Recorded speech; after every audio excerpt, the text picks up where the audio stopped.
We always talk about asset allocation being the central decision that an investor makes. Several pieces of research, academic research, industry research, have actually concluded that asset allocation is the primary determinant of a return experience over time. So that means that an investor's mix of stocks, bonds, and cash is ultimately what will determine the return experience, as opposed to what stocks you pick, what bonds you pick, and what cash instruments you pick. G'day and welcome back to Shares for Beginners. I'm Phil Muscatello. Joining me today is Daniel Reyes, who is Head of Investments and Head of Investment Strategy Group Asia Pacific at Vanguard.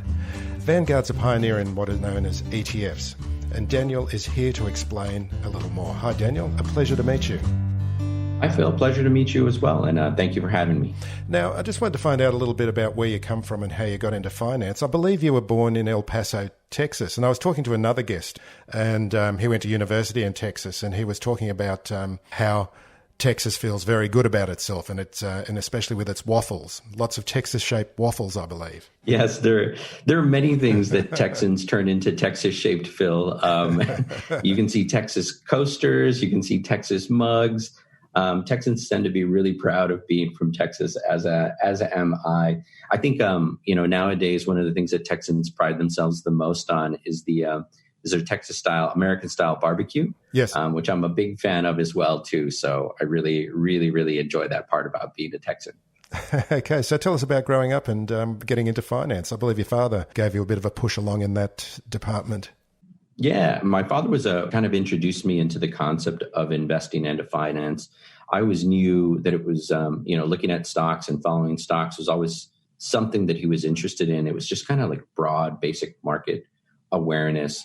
But to be honest, as a kid and as a teenager, I didn't fully understand the concepts behind investing and how to do it effectively. Fortunately, my path with finance and investments started when I was in university formally. There, I was able to take some, basic courses in finance, investing, understand statistics. And it was there that I really kind of honed my thoughts around investing and trading and just really started to get more in depth on that topic. What sort of things were you reading and to help you learn about stocks and the stock market? Yeah, as a teenager, right, one of the things that I did do is, fortunately, my father had a family subscription to the Wall Street Journal. And it was interesting reading just from the purposes of understanding the news. And I would read the economic stuff, but didn't quite understand what I was reading. It wasn't until I got to university and got into my economics courses that some of the stuff that I read in the Wall Street Journal really started to make sense. So it was good to kind of keep aware of things like the Wall Street Journal and at the same time pair it with kind of the academic, kind of more foundational learning. Let's talk a bit about Vanguard and how Vanguard developed. It was the founder was someone known as Jack Bogle. Is that correct? Yes, Jack Bogle is our visionary founder. So tell us about how he came up with his pioneering investment style and a commitment to lowering costs, I believe, was a big part of it. That's right. Jack's story with investing and economics, I think, goes back to his university days at Princeton. That's where he actually studied economics and investments. As a matter of fact, Jack actually wrote his thesis. His thesis was entitled "The Economic Role of the Investment Company." And two of the things that came out of his thesis is he became attuned to the idea that if a fund claims to be consistently superior or better than market averages, is that it was likely an exaggeration. And then his second kind of insight that he had in his thesis was that the cost of funds management mattered. And that at the time that he was writing his thesis, his view was that the cost of running funds and managing funds was too high. I think it's the combination of these two ideas that we see alive and well in Vanguard today. Jack obviously was a really, really prominent figure at Vanguard and has been a prominent figure in the industry. And he always talked to employees at Vanguard. We call the employees crew members because of our nautical theme. But he always talked to employees and crew members about giving investors a fair shake. That was what he was really passionate about. And I think it's fair to say that the idea for founding Vanguard would have been influenced by his early observations in university about the fund industry. What was the process that took him from the theoretical side to actually creating the company and implementing that vision? Yeah, so implementing that vision actually happened around 1975. That's when Vanguard began its operations. And that happened after Jack, in his own words, had a separation from Wellington management. He likes to refer to it as he was fired with enthusiasm.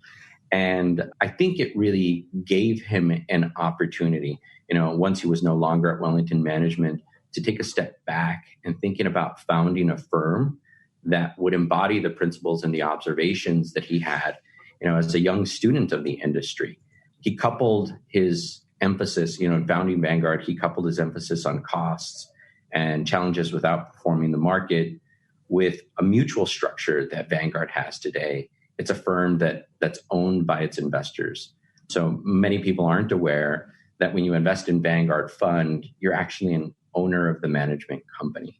And so for us as crew members, that means that there's clear alignment in whom we serve and really allows us to focus on the client's best interests. When he was going through this process, he was 44 years old, I believe, with 6 children to feed and unemployed. It was quite a step. Yeah, that would be a leap. That would be absolutely a leap for anyone in that situation. But you've got to admire the passion and foresight for him. When he started Vanguard, and when they had the first index fund available to retail investors. And many people referred to that as Bogle's folly. I think it actually had an underwhelming degree of investment right from the get-go. But Jack has always been he always was a man of his convictions. And over time, I think the Vanguard story as a whole, right, goes to prove how his contributions helped to shape the investment world and ultimately to have a positive impact for the end investors. One of the criticisms, I believe, was that he was thought to be un-American because by just tracking an index, it was a lazy way of trying to make money, where the go-ahead attitude for Americans is to strive to do better than the market. Yeah, there was, I think there were certainly other firms, brokerage houses, that referred to the concepting of indexing as Americans. I think Americans tend to pride themselves on always kind of being better than average, trying to be the best. And the concept of indexing and capturing, the market average didn't seem to resonate with many investors at the time. Fortunately, over the course of history, as we have more information about the funds management industry, the investment management industry, it's proven out that consistently beating the average is actually quite a difficult thing to do. So by simply trying to capture the average, you would actually wind up beating most of your actively managed mandates. Oftentimes what we hear at Vanguard, and what Jack used to say, is a lot of people spend their time trying to find the needle in the haystack, when Jack's philosophy and Vanguard's philosophy has always been buy the haystack. Have you met Jack Bogle? I actually have met Jack Bogle. I was really fortunate, when I started at Vanguard. I've had a couple interactions with him, but the most memorable one was actually my first interaction with Jack. When I first started at Vanguard, a couple of weeks into joining, one of my colleagues actually introduced me to him in the galley. The galley is Vanguard's, it's what we call, again, with the nautical theme, is what we call the cafeteria. Mm-hmm. And Jack used to have lunch in the galley virtually every day. So you would see him there, typically eating a peanut butter and jelly sandwich or a salad. And I found him by the salad bar, and my colleague introduced me to him. And I remember Jack asked me, where did you come from? First, he said, welcome to Vanguard. And he asked me where I came from. I told him that I had just joined from an executive compensation consulting firm. And Jack, being Jack, with high degree of interest in things like corporate governance, immediately asked me some very polite but pointed questions about the executive compensation industry. And it was just amazing to me that he was willing to engage in a conversation with a brand new crew member. And I remember, we wrapped up our conversation. We had a good discussion right there, next to the salad bar. So I went back to my desk, Phil, and I immediately thought, like, how many times am I going to get to interact with someone like Jack? At the time, I was 24 years old, right? And so I shot him an email and said, I've always been interested in the concepts of corporate governance. Is there anything that you can do? What do you think about topic X? What should I be reading? And within hours, Jack Bogle shot me a note back. And he answered my questions, and he said, if you're really interested in learning more about the topic, I'm going to send you a book via interoffice mail. I wrote the foreword for it, so now that's why you'll know I'm sending this book, but it has some really great concepts in it. And I just remember being, a 24-year-old freshly joining the company, to have someone like Jack be willing to take the time out to have a conversation with me, to engage in a kind of a dialogue, just really made an impression on me about him as a person and about Vanguard as a company. That seems to be a very important aspect of very many successful investors. They're humble and they're not shy about talking to anyone where they can get useful information from. Yeah, I think that's absolutely true, right? I think successful investors, they have a certain sense of curiosity and they're willing to take in information from wherever it comes. Jack always struck me as a person who had that. It didn't matter what rank you were in the organization. If you had something interesting to say or something valuable to contribute to a discussion, he was always willing to listen. Okay, you've started investing in the stock market. Now, how do you track trades, dividends and distributions and all those other goodies? Throw away those clunky spreadsheets with ShareSite. I have my portfolio in ShareSite and everything is automatically recorded. ShareSite is pleased to extend a special offer to listeners of this podcast. Save 4 months on an annual premium plan. Go to sharesite.com/shares for beginners and sign up now for a 7-day free trial before taking advantage of 4 free months. That's sharesite.com/shares for beginners.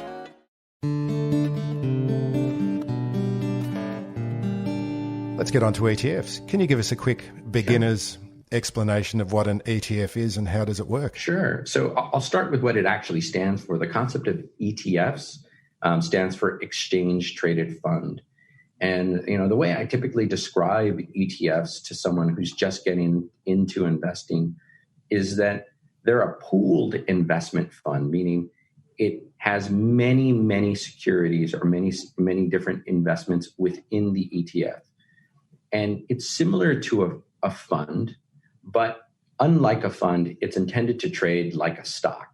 So that means that you can buy and sell the fund throughout the course of the day on an exchange. Because mutual funds traditionally or generally are very difficult to buy and sell only at particular times of the day. Is that correct? Exactly. So what's referred to as an open-ended fund is a fund that is priced at the end of the trading day. Mm-hmm. And say, for instance, you submit an order for a fund in the morning, the price that you're going to get for that open-ended fund is actually whatever the net asset value is of the fund at the end of that day. With an ETF, if you submit an order for that ETF, you get whatever the prevailing market price is at that point in time on the exchange. ETFs are different, I think, through a couple of different ways, right? The first and the primary one that most people are aware of is the ability to transact throughout the day. And then when you think about ETFs typically have a different set of considerations. So for instance, as an ETF, right, if you're trading it like a stock, an individual investor should be aware that there could be brokerage commissions associated with trading that. Now, more and more organizations, particularly in the United States, are actually moving away from that and making ETF trading free, but that is a possible expense. So whether you've got your brokerage account at Vanguard or any other firm, right, that's just something to be aware of. The other kind of difference when you think about an ETF and when it comes to buying an ETF is, if you're buying a fund, you get the price, you get the net asset value, the price at the end of the day. And an ETF has something that's called a bid and an ask spread, right? So if you're the buyer of an ETF, the price that you pay is actually the ask. It's the price that the seller is asking for that ETF. And if you're the seller of an ETF, you get the bid price. that means that that's the price that the buyer of the ETF is willing to bid. So there's a little bit of a different terminology that investors in ETFs need to be aware of. And the narrowness of the difference between that bid and that ask, it's what investors refer to as the bid-ask spread, is a way that we think about whether or not there's sufficient liquidity for that ETF. It's one of the ways. Can we explore indexes? An ETF will track an index. How does that work? What's in an index? Sure. It depends on the index itself. Let's start with the very simplest kind of index, the S&P 500, for example, and how that... Right. So in ETF, the underlying strategy is oftentimes, it doesn't have to be, but it's oftentimes designed to track an index. So an ETF that's designed to track the ETF, the S&P 500 index, will hold a basket of securities that represents and tries to mimic the return as closely as it possibly can of the underlying index. So the underlying index, for instance, the S&P 500, the Standard & Poor's decides what actually goes into that index. They've got index criteria, and it's the fund manager's job to try and create a portfolio that replicates that as closely as they possibly can. So that's what's known as a passive ETF. Is that the case? Yes, that's exactly right. It's passively trying to track the index. Is that the reason why the management costs are so low? Yes, that's a big part of why a management costs for ETFs can be so low. So when you think about that relative to an active strategy has to have an active strategy, even if it's in an ETF wrapper or in a fund wrapper, has to have all the resources for individuals, humans, to identify securities to pick that are going to outperform the market. That's a resource-intensive process. And ETF, by comparison, is less resource-intensive, right? It still takes skill in order to execute an ETF well, but the amount of resources necessary to do that aren't as great as in an active strategy. So Vanguard does have active and passive ETFs, is that correct? Yes. Yeah. We do. On the active side in the United States, we call them active, but there are particular products. So for instance, there are active ETFs that are designed to provide exposure to certain investment factors. So there's factors such as value factor, momentum factor, a liquidity factor. Those are all concepts that as an individual dives more deeply into investing are great things to consider. But for someone just starting out, I wouldn't necessarily say that's the right starting point for the investment process. No, there's so many flavors of ETFs. Exactly. But exactly. The passive is something that we would recommend as being a good starting point for getting into the investing journey. That's right. And the other thing to note about ETFs in general is that they can represent a broad basket of securities across different asset classes. So for instance, you have stock ETFs, you have bond ETFs. Some ETFs provide exposure to a basket of currencies. So there are a variety of different flavors that investors can think about if they want to use an ETF to gain exposure to different asset classes. Just can we go back to asset allocation and different assets? What is an asset? What is an asset, and why would you want to be in something apart from the stock market, for example? So the concept of asset allocation, we always talk about asset allocation being the central decision that an investor makes. Most of the time, investors are actually they're worried about picking winners and losers. Several pieces of research, academic research, industry research, have actually concluded that asset allocation is the primary determinant of a return experience over time. So that means that an investor's mix of stocks, bonds, and cash is ultimately what will determine the return experience, as opposed to what stocks you pick, what bonds you pick, and what cash instruments you pick. And each of those assets has a different role to play. So, for instance, if an investor has a particular goal that they want to purchase a house or they're saving for the down payment on a house in the next year or 2 years, investing that money in equity ETFs is likely to be much more risky because you're signing up to capture kind of the equity, what's referred to as the equity risk premium. And that inherently comes with some market volatility relative to taking that money and investing that, for instance, in short-term bonds or investing that in cash. So you think about each of the different asset classes and the role that it plays in your portfolio. Most of the time, when you think about bonds in a portfolio, we talk about bonds being there to serve as ballast to the volatility that can come with equities.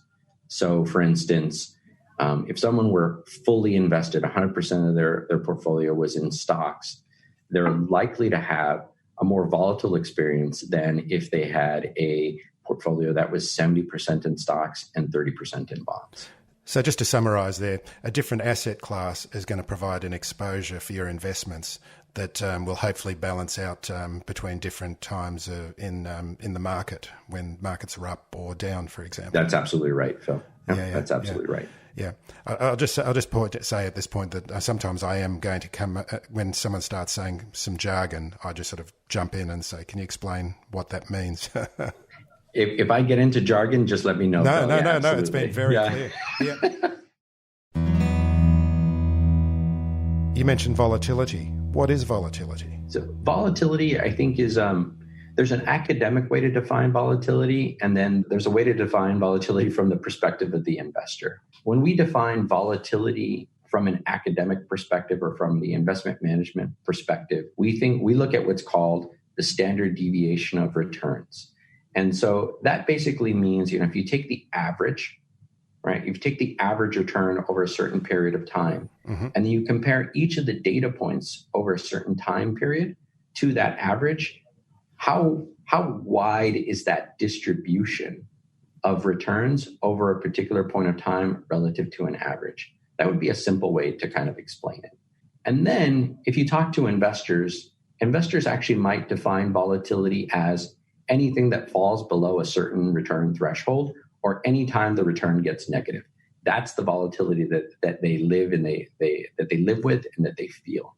So it can be defined in both senses, but from a practitioner standpoint, we tend to refer to it as the former in the academic sense. So let's talk about all the different flavors of ETFs. What are some of we've talked about asset allocation and different asset classes. If I could throw that over to you, the different kinds of flavors and themes that are available. Yeah, the primary one and the way that they're different, right, is we already talked about the asset class exposure, but within ETFs as well, too, you can have different versions. So for instance, if you're just thinking about the equity, the stock market ETFs, you can have ETFs, for instance, that are broad market, like one that's designed to track the S&P 500 market, S&P 500 index.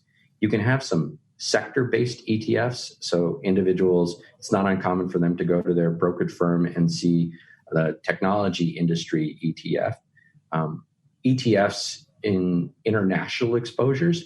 So sometimes you'll see a broad, for instance, total all world ex-US. So it means it provides you exposure to the rest of the globe, excluding the United States. Or you can actually see some very, very specific ones. So for instance, ETFs that target exposure to Japan or exposure to China. So there are a whole bunch of different flavors, and we haven't even begun to dip into active ETFs versus passive ETFs. There's a lot of choice out there. That's an amazing amount of choice when you start digging into it. And it's also particular sectors and tech sectors and robotics and so many others as well. Absolutely. Yeah. Absolutely. Yeah. The amount of product proliferation that we see in ETFs is astounding. They can be thematic ETFs.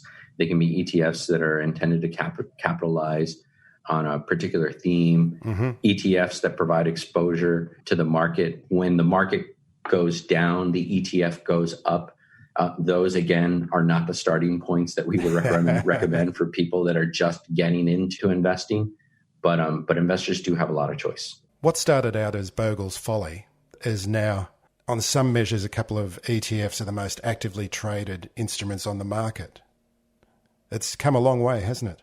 It absolutely has. Yeah, it absolutely has. And I think it's important to think about and to understand kind of the forces associated with why ETFs, I think, have become so prevalent.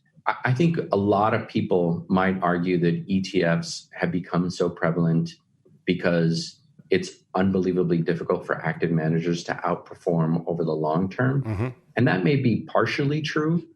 But at Vanguard, we actually think, and I know, Jack was a big disciple of this theory, is that ETFs in part have become so prominent because they tend to be lower cost. And the cost matters hypothesis is actually something that investors in the United States have really started to reconcile, that costs matter when it comes to investing. Jack's notion of kind of like the cost matters hypothesis is effectively an analog to what academics refer to as the efficient market hypothesis. The efficient market hypothesis effectively says the market represents the collective wisdom of all the investors that are participating in that market. It's hard for any one person to have better information than the collective market. So the market prices in all of that collective information. And because it's priced in all that collective information, it's really, really difficult to pick something that's going to outperform. Jack's cost matters hypothesis is actually slightly different in that he said, you actually don't need to have any sort of view about whether or not markets are efficient or inefficient. Whether markets are efficient or inefficient, everyone has to grapple with the idea that investors as a group must fall short of the market return by the amount of costs that they incur. And it's led him and Vanguard to focus relentlessly on costs, whether they be expense ratios, brokerage fees, transaction costs. Jack often used to say that investing is unique. Unlike other things that you buy, such as cars, where you assume that there's a price-quality relationship. Think of any time that you've heard someone say, you get what you pay for. And Jack would say, investing is different. And he used to say, as a matter of fact, it's the exact opposite. You get what you don't pay for when it comes to investing. Because every dollar in fees is a dollar that's not compounding into the future. Absolutely. And if you think about it, right, I think what's well understood in investing is this concept of compounding returns, right? The miracle of kind of compounding returns. If you have high costs compound as well too. They compound into the future and they eat away at your returns. You've had a lot of experience and expertise in the markets. Do you have any bad investing stories that, I don't know, it's just something that we can warn listeners about, that it's a trap that they shouldn't fall into themselves? Oh, absolutely. I'm happy to share plenty of my bad investing stories. Everyone has there's them. So many more stories, yeah. Everyone has them. My first experiencing with investing actually didn't go well. And once I had learned a little bit about the concept of investing, and maybe this is related to a general theme of overconfidence. I remember my father recommended a stock to me, and I took all of the earnings from my summer internship and invested them basically in one single stock. Phil, I proceeded to lose virtually all of that money. And despite that experience, I think it really, was a humbling experience because, I thought I had gone off to school and I learned a little bit about the topic. I do definitely think that, it taught me about the power of diversification, which is why things like a broadly diversified mutual fund or a broadly diversified ETF can be really powerful for an investor. It's the concept, many people have heard the phrase, don't put all your eggs in one basket, right? An ETF can provide you with exposure to many, many stocks through a single purchase. And be humble.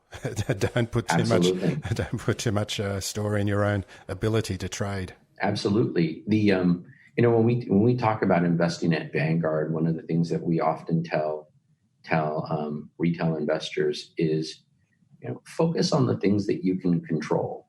Right? I think oftentimes, Phil, people worry about things that they that they can't really influence. So, for instance, they're worried about which stock is going to outperform, whether or not the markets are going to go up or down. They're going to go up or down, and you can't do anything about them. So, as investors, as retail investors, we always tell people, have really clear goals about what you want to accomplish that are measurable, right? And then once you've established that clear goal, we encourage people to implement a portfolio that is balanced. It's broadly diversified. Again, it wouldn't be Vanguard if we didn't talk about implementing that balanced diversified in a low cost way. And oftentimes investors think that cost simply means brokerage transactions. It means the expense ratio of the fund. But we also encourage investors to think about the cost of things like taxes, right? So all those things can eat away at the returns of a portfolio over time. And then, Phil, the last thing that we tell investors is to focus on this concept of being disciplined, right? As markets go up and down, it's very, very easy for an investor to think about abandoning his or her plan, right? Say, for instance, an investor who was going into the GFC, right? And you're in February of 2009 or March of 2009, and you've been through a pretty bad return experience.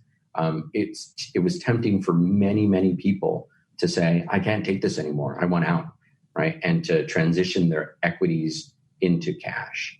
Now, had they done that, right, and we've actually looked at the numbers, they would have missed out on the subsequent rebound of the equity markets. So by actually not sticking to their plan, by not rebalancing back to whatever diversified asset allocation they had come up with, they missed out on the return experience that followed the GFC. And if you look at a chart, say over a 20-year period of, say, the S&P 500, the GFC looks like a minor blip in that zoomed out context, doesn't it? That's right. That's right. Daniel, thank you very much for coming on. It's been a great pleasure talking with you. Thank you for having me, Phil. Really appreciate it.